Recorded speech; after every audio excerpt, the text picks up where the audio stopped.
Coucou tout le monde, alors j'espère que vous allez bien. Aujourd'hui je vous reviens avec une nouvelle vidéo pour essayer de deviner le sexe de son bébé. Donc j'ai été chercher sur internet les tests, astuces de grand-mère, tous ces trucs là qui permettraient de deviner le sexe de bébé et je les ai testés pour vous. Je vous donne tout de suite les résultats des tests. Alors le premier test que j'ai fait, c'est le test du pendule. Donc en fait il consiste à mettre son alliance au bout d'une chaîne ou une bague qui nous appartient et de la positionner au-dessus du ventre et de voir le sens que fait la bague. Donc en fait si elle va d'avant en arrière, ça signifierait qu'on attend un garçon. Si elle se met à tourner en rond, ça signifierait qu'on attend une fille. Donc d'après le test que j'ai fait, pour moi ça serait une fille qui est dans mon ventre.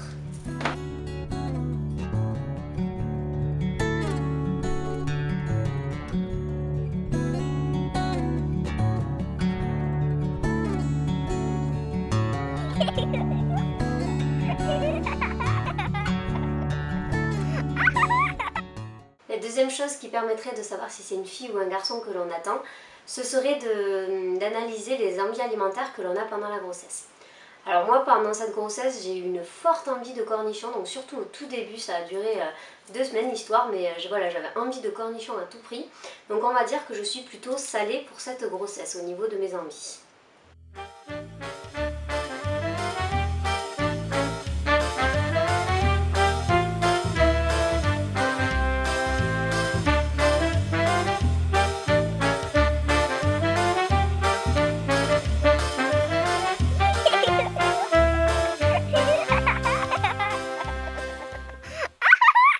Le troisième test que j'ai fait, c'est le calendrier chinois. Donc c'est un tableau où il faut prendre en compte le mois de la conception et l'âge de la maman au moment de la conception.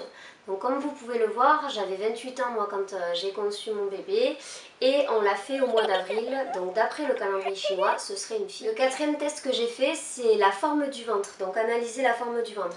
Alors j'arrive pas très bien à voir, mais moi en fonction de comment je le porte, je dirais plutôt que j'attends un garçon. Donc en fait il suffit d'analyser la forme que prend notre ventre dès lors que bébé prend place et s'il est plutôt rond et un peu étalé sur les côtés, ça serait une fille. Si on porte plutôt tout devant, donc un peu pointu, ça serait un garçon. Voilà, donc moi j'ai plutôt l'impression de le porter comme un garçon. La cinquième chose pour essayer de deviner si c'est une fille ou un garçon qu'on attend, ce serait d'analyser les symptômes pendant le début de notre grossesse. Donc apparemment si on a beaucoup de nausées ou de vomissements pendant le début de la grossesse, ça serait une fille qu'on attend. Et si on n'est pas trop sujet aux nausées et aux vomissements, ça serait plutôt un garçon. Donc moi d'après mes symptômes à moi, j'ai pas eu énormément de nausées, j'en ai eu peut-être 2 jours et encore vite fait. J'ai pas eu de nausées, j'ai pas vomi du tout, donc ça serait plutôt un garçon que j'attends. Le sixième test consiste à prendre en compte les battements du cœur de bébé quand on fait des échographies. Alors apparemment, d'après mes recherches sur internet, si on a un bébé dont le cœur bat à plus de 150 pulsations par minute, ça serait une fille. S'il bat à moins, ça serait un garçon. Moi, sur toutes les échos que j'ai faites jusqu'à présent, le cœur de mon bébé battait entre 158 et 170. Donc, d'après ce test-là, ça serait plutôt une fille que j'attends. La septième observation qu'on peut faire pour essayer de deviner le sexe de son bébé d'après mes recherches internet, ce serait d'observer l'acné qu'on développe pendant la grossesse ou pas.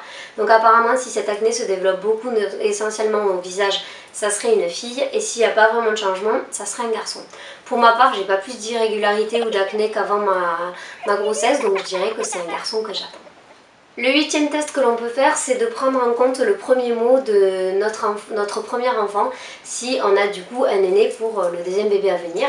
Donc moi, le premier mot de mon fils, ça a été maman. Donc apparemment, si c'est maman, ça présagerait que la prochaine enfant serait une fille. Et si c'est papa, ça présagerait plutôt un petit garçon. Donc moi, par rapport à ce test-là, ça serait plutôt une fille que j'attends.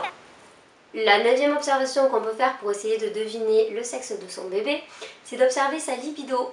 Voilà, donc apparemment une libido en baisse, ça serait signe de garçon, une libido en hausse, ça serait signe de fille. Donc moi j'avoue qu'elle est plus à la baisse depuis ce premier trimestre, donc du coup je dirais que j'attends un petit gars. La dixième observation qu'on peut faire, donc toujours sur notre corps, ça serait d'observer la couleur des mamelons. C'est-à-dire que si dès le début de la grossesse, les mamelons ont foncé, ça présagerait plutôt un petit gars. Et si les mamelons sont restés de la même couleur, ça présagerait une fille. Moi, pour ma part, ils n'ont pas vraiment changé de couleur, donc je dirais plutôt que j'attends une petite fille d'après ce test. La 11e observation qu'on peut faire toujours sur notre corps, c'est d'observer la repousse de nos poils. Restons dans le glamour, donc si les poils repoussent plus lentement, ça serait une fille, et s'ils repoussent plus rapidement, ça serait un garçon. Pour ma part, ils n'ont jamais poussé aussi lentement, donc du coup, je dirais une petite fille. Le 12e test que j'ai fait, c'est le test de la cuillère en bois. Apparemment, la future maman prend une cuillère en bois dans la main, la jette. Si elle tombe du côté du dos, ce serait plutôt une fille. Si elle tombe côté ventre, ce serait plutôt un garçon. Donc moi, elle est bien tombée sur le dos. Du coup, je dirais que d'après ce test, j'attends une petite fille.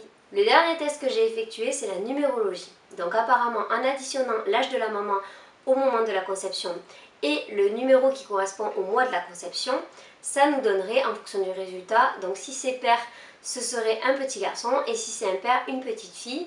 Pour ma part, donc j'avais 28 ans au moment de la conception et je l'ai fait en avril, donc le chiffre 4.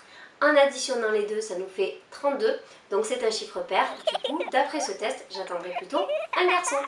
Et voilà, le test est maintenant terminé. Donc pour ma part, les résultats, ça nous donne 7 pour les filles et 6 pour les garçons.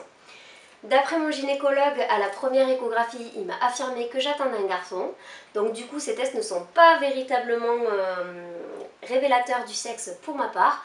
Amuse-toi toi aussi à réaliser ce test et poste-moi tes résultats en commentaire. Je te dis à très vite dans une prochaine vidéo. Ciao!